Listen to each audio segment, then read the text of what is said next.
বছর তৃণমূলী আর ভোটের সময় সনাতনী, এটা কি অঙ্ক ভাই?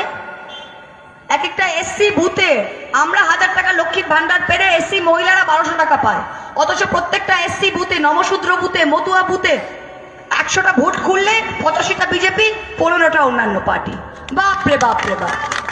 কাজের সময় মমতা, রাস্তার সময় মমতা, কাঠের মালা করে সব তো চলে আসেন ভাই ভাতা নিতে, তখন কি হয়? তখন কি হয়? বাস্তব কথা বলছি আমি, শুনতে খারাপ লাগে, বাস্তব কথা বলছি আমি। যখন কথা বলি সেগুলো খুব টিভি ভিডিও হয়, আমার কিছু জয় আসে না এটা নিয়ে, সত্যি কথা বলছি কি না? তাহলে স্বাস্থ্যসাথীর সময় মমতা ভাই, প্রত্যেকটা দাসপাড়ায় স্বাস্থ্যসাথীর কার্ড আছে, লক্ষ্মীর ভান্ডার 3টে করে প্রত্যেকটা বাড়িতে ঢুকছে, আর ভোটের সময়। তো বন্ধুরা, মহুয়া মৈত্রের এই ভিডিওটা বেশি বেশি করে শেয়ার করবে, কৃষ্ণনগর বাসীদের কাছে ছড়িয়ে দেবে। যারা কৃষ্ণনগর বাসী মহুয়া মৈত্রকে ভোট দিয়ে বারে বারে জিতায়, তাদের কাছে এই ভিডিওটা বেশি বেশি শেয়ার করবে। আর তোমরা তোমাদের ব্যক্তিগত মতামত কমেন্ট করে জানিয়ে যাবে, কি বলবেন এই মন্তব্যের